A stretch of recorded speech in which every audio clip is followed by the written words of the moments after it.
தீபாவளினா பளிச்சுன்னு ஞாபகத்துக்கு வர்றது பட்டு, பட்டாசு, பலகாரம் நான் ஞாபகத்துக்கு வர்றது மந்த்ரா கடலை எண்ணெய். அபார ருசி, ஆரோக்கியமான உடல் நலம். தீபாவளி அன்னைக்கு மட்டும் இல்ல, என்னைக்குமே கிச்சன்ல இருக்க வேண்டியது மந்த்ரா கடலை எண்ணெய் தான். 2 ஸ்பூன் போதும். Lion date syrup. இதுல அயன், ஃபைபர், விட்டமின்ஸ், நோய் எதிர்ப்பு சக்தி அதிகமா இருக்கு. Lion date syrup. தென்காசி புளியங்குடியை சேர்ந்தவர் மல்லிகா, வயது 55.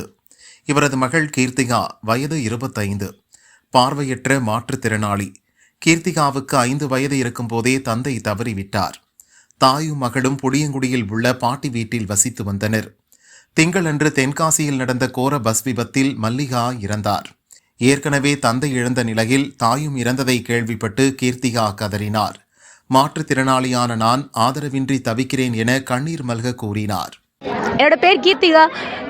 எனக்கு நான் 5வது படிக்கும் போது எங்கள் அப்பா இறந்துட்டாங்க. எங்கள் அம்மா தான் தனியாக கஷ்டப்பட்டு என்னை படிக்க வச்சாங்க. இன்றைக்கி நான் MA BEd வரைக்கும் படிச்சிருக்கேன்னா அதுக்கு எங்கள் அம்மா தான் காரணம். நேற்று நடந்த தனியார் பஸ் ஆக்சிடெண்ட்டில் எங்கள் அம்மா என்னை தனியாக விட்டுட்டு போயிட்டாங்க. இனிமேல் நான் என்ன பண்ணுவேன்னு தெரியல. எனக்கு எந்த விதமான வாழ்வாதாரமும் இல்லை, அம்மாவும் இல்லாமல் அப்பாவும் இல்லாமல் நான் எனக்கு தனியாக நிற்கிறேன். இந்த தனியார் பேருந்துகளுக்கு எந்த விதமான கண்ட்ரோலும் கிடையாது. அவங்க ஸ்பீடை ஓவராக போகிறாங்க. டிரைவர்ஸ் இதுக்கு முன்னாடியே பண்ணியிருந்தாலும் அவங்களோட லைசன்ஸை கேன்சல் பண்ண மாட்டேங்கிறாங்க. இதுக்கெல்லாம் ஒரு சரியான நடவடிக்கை எடுக்கணும்னு நான் கேட்டுக்கிறேன். இந்த மாதிரி ஒரு நிலைமை இனிமேல் யாருக்கும் வரக்கூடாது. நான் இன்றைக்கி வாழ்வாதாரம் இல்லாமல் இருக்கேன். நான் டெட் பேப்பர் 2வும் பாஸ் பண்ணியிருக்கேன், அப்பாயின்மெண்ட் எக்ஸாமும் பாஸ் பண்ணியிருக்கேன். எனக்கு வேகன்சி கம்மியாக இருந்ததால் அந்த வாய்ப்பு கிடைக்கல. நான் அதுக்காக கூட மெயில் பண்ணியிருந்தேன் சிஎம் சாருக்கு.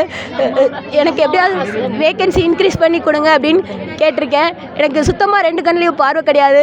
எங்கள் அம்மா தான் எனக்கு எல்லாமும் இருந்தாங்க. எங்கள் அம்மாவை நான் வேலைக்கு போய் சந்தோஷமாக பார்த்துக்கணும்னு நானும் ஆசைப்பட்டேன். எங்கள் அம்மாவும் சீக்கிரமாக வேலைக்கு போயிடுவான்னு ஒவ்வொரு எக்ஸாமுக்கும் என்னை வெயிட் பண்ணி பொறுமையாக வெயிட் பண்ணி கூட்டிகிட்டு வருவாங்க பத்திரமா. இனிமேல் நான் எங்கே எப்படி போவேன்னு கூட தெரியல.